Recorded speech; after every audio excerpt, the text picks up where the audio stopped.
Good evening. Welcome to another episode of Number One National. I am your host, Tandi Jabu. It gives me great pleasure to have Brother Robert with us and Minister Troy with us today. And we are going to be talking about black economics today.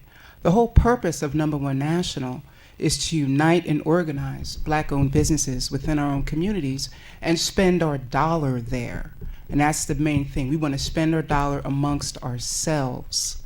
I know I was doing some research and I came across this ad or this segment on VictoriaAdvocate.com, and it reads, "Money circulates 0 to 1 time within the black community, compared to more than 6 times it circulates in the Asian community, 9 times in the Latino community, and much, much more in the white communities." And that's from the Georgia Selig Center for Economic Growth.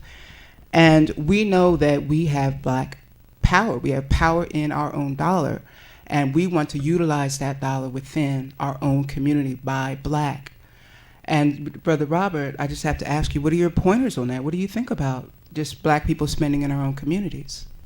Well, as you did the study, yes, we have not been spending dollars in our community. Yes, sir. And that's what Number One National is all about, is trying to pull the resources back into the community, as Elijah Muhammad has taught us. So that's what our intentions are. Yes, sir. And Minister Troy, you know, yes, sir, we have Minister Troy with us. Where do you minister at? Minister? I am the local and state representative of the Honorable Minister Louis Farrakhan, Yes, and I sir. minister at Muhammad's Mosque Number 1. Yes, sir. What's that location? That is at 14880 Wyoming. Excellent. So we invite all visitors to come on out and get a fresh word, a needed word. And so, Brother Troy, I have to ask you, what do you think about the black buying power and black people buying black? Do you think we're being racial here? Do you think we're wrong to say, or you could correct me now, am I wrong for wanting black people to buy black? Oh, not at all. Please, you know, school. I mean, if we look at every other race, they support their own. Yes, they do.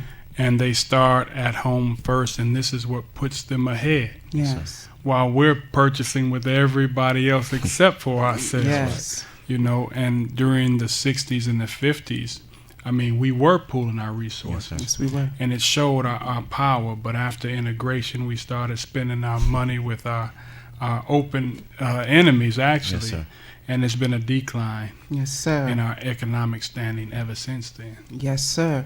I know our last show, our debut, which was last Monday at 7 o'clock, just to let you know, Number One National will be here on WHPR TV 33 every Monday from 7 to 7:30. We invite you. And those of you that are watching, thank you for inviting us into your home. And the last time we met together, we were talking about Black Bottom, Detroit. And then we ran out of time. And I'm new to the Detroit area, so it was kind of new to me. I'm like, Black Bottom, Detroit. Even though I did my research on it, I did want to speak about it a little bit, because maybe there's some people that don't know. So, Brother Robert and then Minister, can you let us know about Black Bottom, Detroit, please? Yes, during the time of the Honorable Elijah Muhammad, there was a Black Bottom when he came to Detroit in 1920 on the economic situations.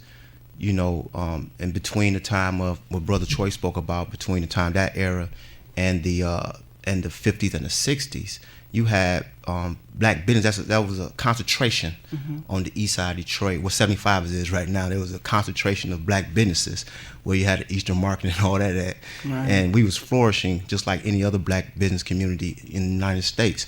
But they seen that and they just tore it apart. And who's they? When they, the enemy, enemy. Caucasians That's who right. came to the city, and anytime you see someone, black people evolve from one state to the next, and it look like they are a threat, what happens is that you have outsiders come in and dismantle that threat, and that threat was the black dollar. So so I'm quite sure the Brother Minister can elaborate a little bit more on it. Please, Brother Minister. Oh, no, I mean, you're saying it exactly how it is. I mean, in every area, we've seen movies recently. Bumpy Johnson, for instance. Yes, sir. When our people had their own number businesses. Yeah. Yes, sir. They didn't follow the normal, the government number program. They had their own, and then the Caucasian came in and took care of that. Yes, they did. Even in illegal areas, when they see our dollars flourishing and benefiting us, they come in because they want that dollar. They want that dollar. You They know, want so- our dollar. Yes. So number one national, this is what the Honorable Elijah Muhammad teaches, and this is very much needed in the city of Detroit to open our eyes and remind us how powerful our dollars can be, especially if we put them together and pool our resources. Yes, that's so important because one of the things we have is our Black Business Directory. Brother Robert, can you hold that up, please? Now, within this Black Business Directory are actual Black businesses. We have people that cook. They have restaurants. We have people that do transportation services. Our own Brother Robert has a landscaping service. Okay, we can hear Brother Minister speak at a FOI class every Monday night that meets at the Mosque Number 1. And we want you to patronize us, patronize these businesses. However, we need to know where you are. We need to contact you, and we will. We're coming. Black-owned businesses, we're coming. Myself, I'm going to call you. I'm coming to your business, and we want you to take out an ad in our Black Business Directory. We need you to help us find you and circulate the dollar, and which is the next question of the threat of the black dollar. Brother Robert, what do you think of the threat of the black dollar? Why are so many people afraid of what we can do when we pull our monies together? Well, let's go back to the time of the Honorable Elijah Muhammad. Yes. He was among us during the time. The messenger had nothing when he came to Detroit. He had nothing prior to meeting Master Farah Muhammad. Master Farah Muhammad gave him a program and a system to follow, and it started first in our home. Yes. And usually our dollars don't even circulate in our home. Very You know, true. it used to when you give allowances and so forth like that. It doesn't even happen like that anymore. right. And then you go to the corner store, which, you know, the corner store back in my day, the corner store was the place to go. Now we're going way out in Farmington Hills. We're going way out to, you know, Sterling Heights and so forth like that. But get back to your point, the Honorable Elijah Muhammad had nothing, and Master Farah Muhammad gave him a program, and the Honorable Elijah Muhammad gave us the program. And one of the programs I read in the Message of the Black Man on page 174, he said we have to pool our resources. Yes. And that's what we have lacked in doing, is pooling our resources. And since that done happened, a lot of things in our community have degenerated. Yes. You know, now we don't have, so-called doesn't have any money to purchase land. When I say land, I mean the houses that have been torn down, the parks that has not been upgraded, and things like that. So I'm quite sure that, you know, with our money, that we can get a lot more and reinvest in the city of Detroit. But Troy? Yes, sir. We're in a city that's 70% black. Yes. However, our needs aren't catered to. Because as the minister says, politics without economics is symbol without substance. Yes. Yes, sir.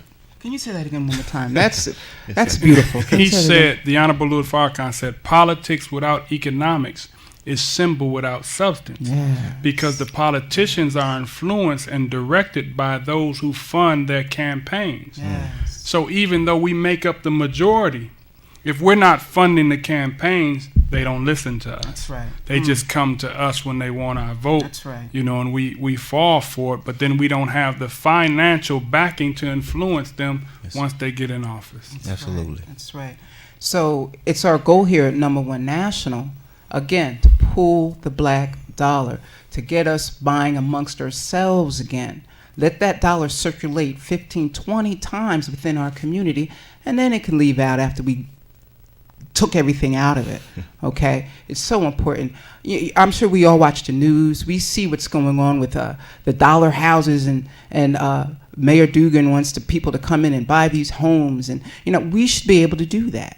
Okay, we have contractors within our own communities. We have people that can pool resources to buy, and we can do it, but we're scattered.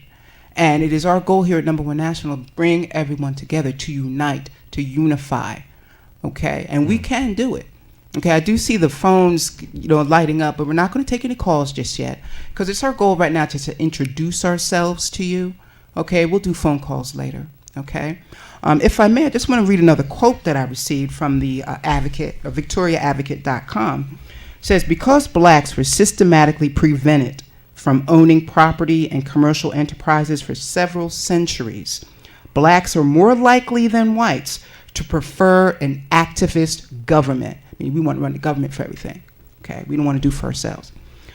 We are more likely to look skeptically upon free market competition, entrepreneurship, and individualism. Now, I'm going to let everyone marinate on that, and we should be coming back right after a commercial break. Please enjoy this commercial from Number One National. Thank you so much. We'll be back after this commercial break.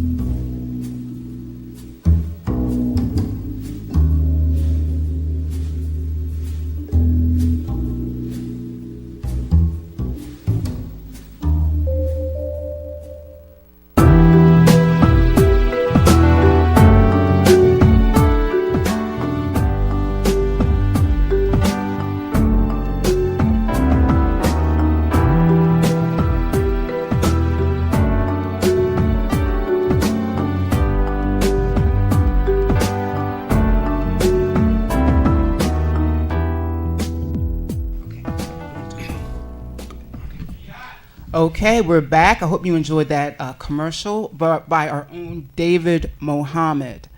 All right, that brother worked very hard on those commercials. He could do commercials for your business, for your establishment. Okay, so please, let's all come together and unite. Now, before the commercial break, I read another quote from VictoriaAdvocate.com.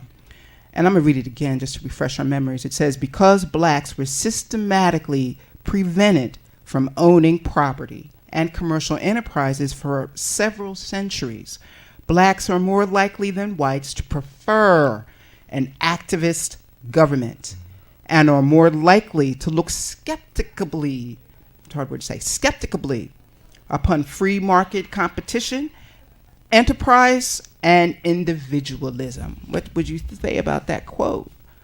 Let's Brother Minister. Brother Minister, what do you say? Drop some logic on us, brother. I mean, the Reconstruction era. Yes.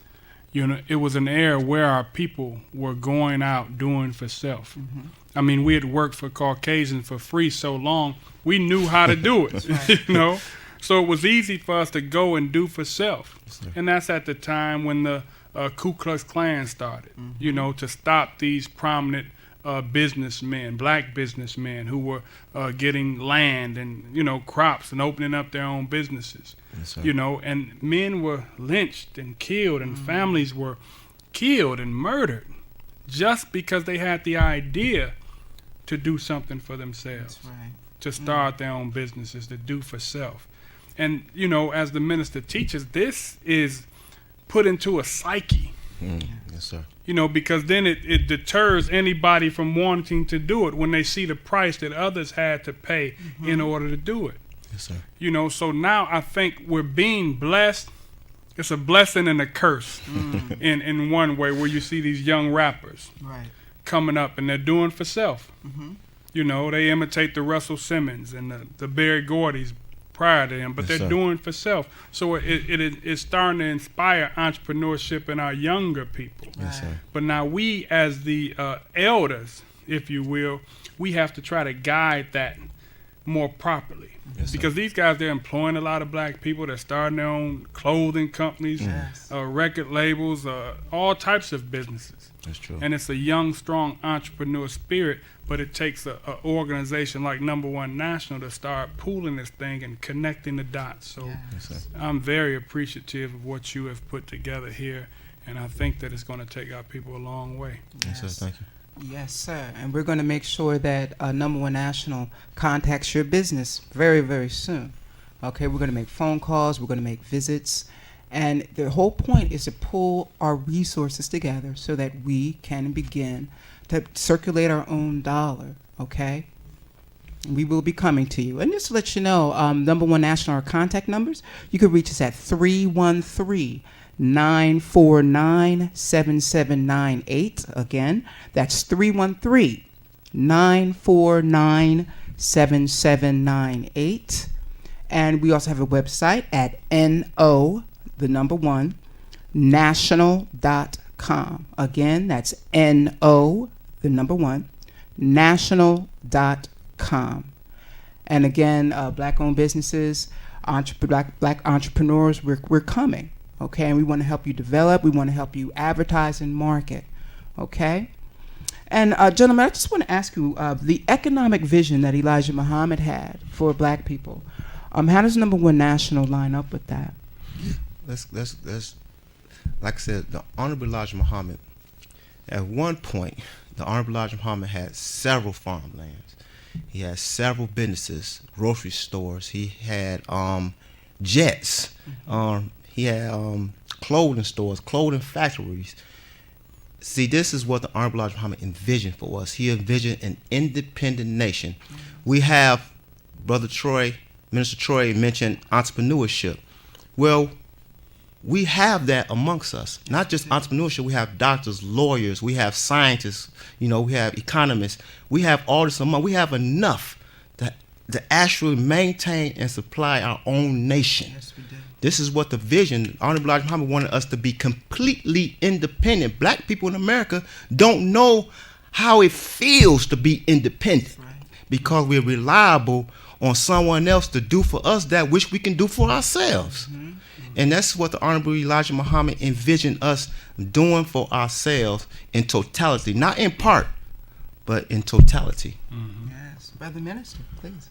And with that mindset, we don't have to worry about being laid off from Ford That's Motor right. Company. That's right. You don't have to stress if you're going to have a check next week, because you're doing for self, and your productivity will dictate what's in your pockets. Yes, sir.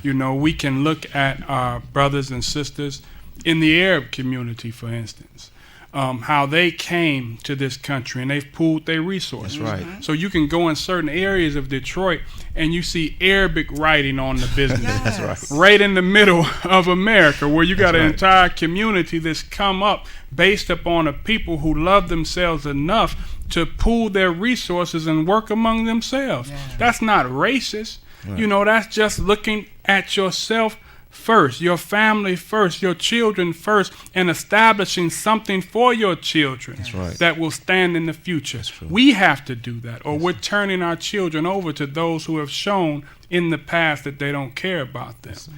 Now, I'm curious, Brother Minister, you mentioned the Arab community and how they pull together their resources, and they have a beautiful little community where they live. I know, I think everywhere you go, there's a Chinatown, however, and it seemed to be okay when they polarize and they bring their dollar together and they grow. It seems to be okay, but when we, as black people, try to do it, we're almost accused of racism, reverse racism. Because at a certain point, we threaten their business. right. Just the idea of us doing for self threatens their business. Right. Yes. Because everybody has become vultures feeding off of this black community, who they may look down upon and who they may talk negatively about, but they're all feeding off of us. And until we stand up and do for ourselves, they're going to continue to feed off of us and disrespect us. I mean, they can, like, it was on the news last night, Speak on it. Yeah. where the Arab guy from the Metro PCS store pulls out a gun Yes, on on a a customer. That's right. The only way he can continue to do that is because he knows that we don't have an option. That's right. Yes. We sir. have Come to on, come to them Come on, for brother. food, clothing, shelter, so they can treat us any kind of way. Right. But when you work with a number one national and establishing black businesses, then we got an option. Yes, sir. I go to my own. I don't have to go to you. Right. But now we're like hostages. And we have to go to their store so they can treat us any kind of way. That's Where right. you put $1 in for something that's 99 cents and they disrespect you so much they don't even give you your penny back. They don't. You're right about that. That's right. That's right. So, we must elevate our minds. We must elevate our dollar. And now's the time. Now's the time. Okay? So, again, our call numbers is 313-949-7798. That is to reach Number One National. And again, our website is the NO, the number one, national.com. Again, that's NO, the number one, national.com. And we are looking to promote and to advertise and to bring together, to organize you, to help you grow Black-owned and operated businesses. And a point just to say, you may have a good skill. You may not have a business, but you have a skill. You know how to fix a car. You know how to fix a house, okay? Here at Number One National, we will help you get your license, okay? We will help you do it so that you can begin to empower yourselves and empower the community. Now, our producers did tell us that we're running out of time, so I got to ask for closing statements. Gentlemen, please. My closing statements are, first and foremost, I would like to thank Brother Mr. Troy for being our guest today and sharing some knowledge with us concerning the economic development of Black people here in Detroit. I just want the people to know, I want you to know, that we are working hard to make sure that we pool or help us pool our resources to make sure Detroit can get out of this so-called non-existence that the world is looking upon us. So we definitely going to help you. Brother Minister? I just want to thank you both for inviting me on the show, and I want you to know that we support Number One National 100%, and we'll continue to help and support this program, this organization, and help it grow in any way that we can, because we know that it's valuable and very important for our community. And if Detroit is on this national level that it is right now, and we believe that the minister is very excited about Detroit and its growth, and he believes that Detroit is about to just shoot up. That means that Number One National is a part of that. Everything happens for a reason at a certain time. So I think it's time for us to do for ourselves, pool our resources, get our businesses together, and let this thing change us. Yes, sir. And transform our community. Yes, sir. Brother Minister, thank you so much. We would love to have you back. Yes, ma'am. You know, anyone that talks the truth and is not afraid to tell the truth, that's what we want to have, okay? Again, Number One National, 313-949-7798. Give us a call. Our website is no1national.com. I am your host, Tandi Jabu. Please join us again next Monday at 7 o'clock on TV 33 WHPR. Thank you so much for hanging with us today. Thank you.